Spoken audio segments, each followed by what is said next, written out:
what's going on? It's Dr. Gonzo Boogie here, and this is going to be just a VHS update. I actually didn't pick up any DVDs in the past couple weeks. I actually didn't come across any that I wanted to buy, but I'm sure I will soon.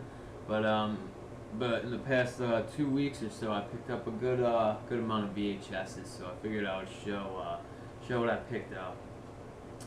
Here is Beneath the Planet of the Apes, and this is the second installment in the Planet of the Apes series. And this is one of the better ones, even though I like the whole series of the Planet of the Apes, but this is one of my favorite out of the original series. I'm actually not a huge fan of the Tim Burton one or the newer one that came out, but the original series is just awesome. And then here I actually picked up a couple of the Batman films, the Tim Burton ones, because I had been wanting to watch these again, because I don't have these on DVD right now. When I'm going to get around to getting, I want to get the box set. Warner Brothers cased one. But this is the first Batman, which I'm sure everyone's seen, the first Tim Burton one. And then I picked up Batman Returns. And when I was young, I used to watch these movies all the time. I actually haven't seen these movies in a couple of years, so I picked them up, so I need to rewatch these definitely soon. But here we have Dune, which is this is a doozy of a film here.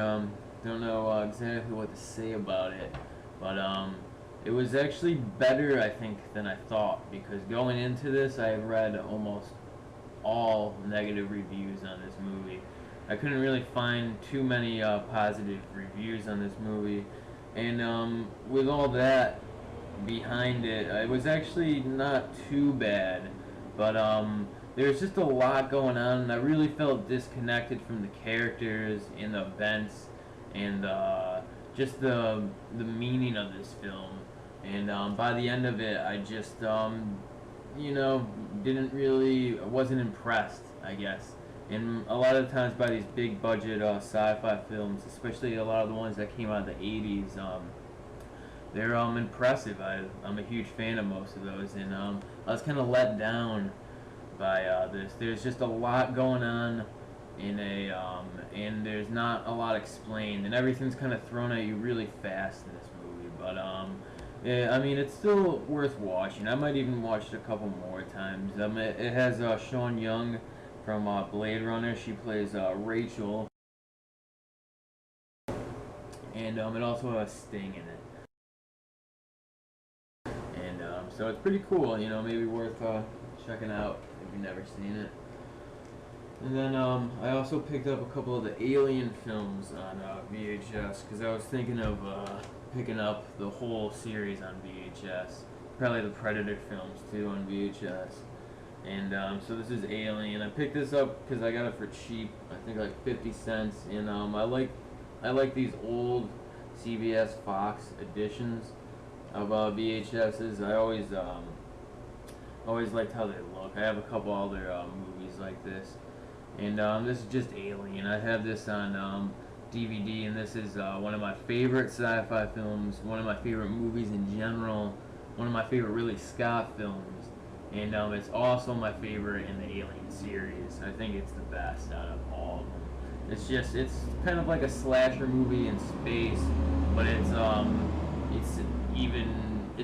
even cooler, because it's got so many elements from like classic sci-fi novels and everything.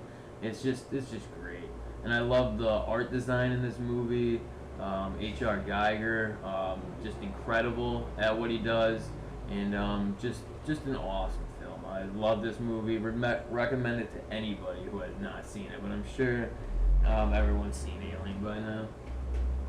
And then here we have Alien Resurrection, which is not one of my favorite movies in the Alien series, and I probably would not recommend this to too many people, even though it's I don't know, probably not the worst sci-fi movie I've ever seen. Definitely not, but just compared to the first two Alien films, Alien and Aliens, Alien 3 and Alien Resurrection just didn't hold up in my opinion. It just they weren't as good because those movies were almost too good to beat. So, I mean, obviously the film series is going to go downhill, but I just wasn't too big of a fan of the direction that the series went into. I know some people like it more than others, but to me it's just not as cool.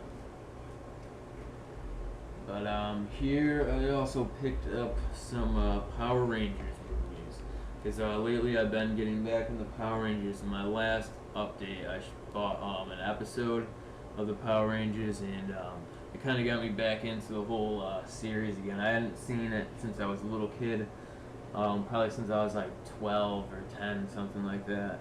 But yeah, this is the Mighty Morphin Power Rangers, the movie. This is the movie that came out in '94, I think, '95. But this movie is just awesome. I watched this with my friends a couple days ago, and it's just great. Just fun '90s cheesy martial arts fun. And I've like I said, I used to love the Power Rangers, so just a nostalgic flashback to me watching this. And it's pretty decent and a pretty funny movie for being you know, cheesy and made for kids. Definitely worth watching if you had never seen it. And then I picked up Turbo, a Power Rangers movie, which I have never seen this, but I was still actually, I think I had seen this when I was a kid, because I still watched the show in '97 when this came out. So I'm pretty sure I saw this before. I've seen the Nostalgia Critics review on this, which is hilarious. But I've heard this movie just isn't too good from reviews, and some of my friends who have seen this just told me not too good. And it's notorious because it has a little kid playing the Blue Ranger, which is just, it's ridiculous concept. I mean, the show is ridiculous enough, but still, I mean, come on. But other than that, I don't know. So I'm gonna check this out. You know, maybe it'll still be funny.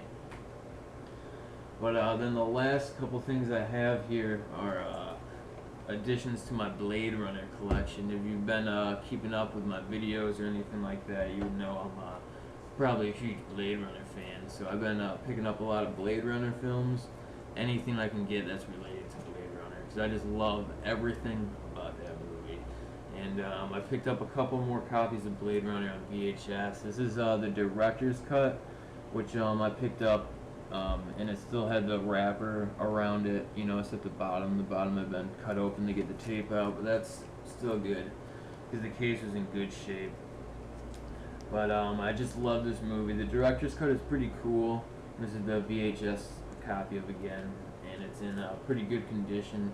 I picked this up for just I can't remember. I think just $1 or something like that. But just awesome. And then here is another copy of the international cut of this movie, or it's also kind of known as the home video cut, because the first time you could get Blade Runner on a home video, which is probably this edition and a couple other editions that kind of look like this, it was the international cut, which is just the theatrical cut of the movie, which is the cut of the movie with the happy ending and the Harrison Ford narration with some extra violent scenes put in. So it's only actually a couple extra seconds of footage that differ it from the theatrical cut, but that's what this is. It's just the international cut of the movie, which is awesome. The international cut of the movie is probably my favorite cut because I'm a huge fan of the happy ending and narration cut of the movie. I just that's the one that I kind of fell in love with, and it's the one I you know, just am a huge fan of. But I also like the director's cut a lot and the final cut. I just like everything about this movie. But my favorite cut probably is the international or the theatrical cut, whichever you want to call it. And then here is actually not a DVD or VHS, but the CD for Blade Runner, and this is the one that's actually from Vangelis, which is the artist that made the soundtrack. The soundtrack was first released with like some orchestra doing all the songs from the movie, and not until '94 was the actual recordings from the movie released on CD. And this is that CD, and it's just the Blade Runner soundtrack, the real Blade Runner soundtrack.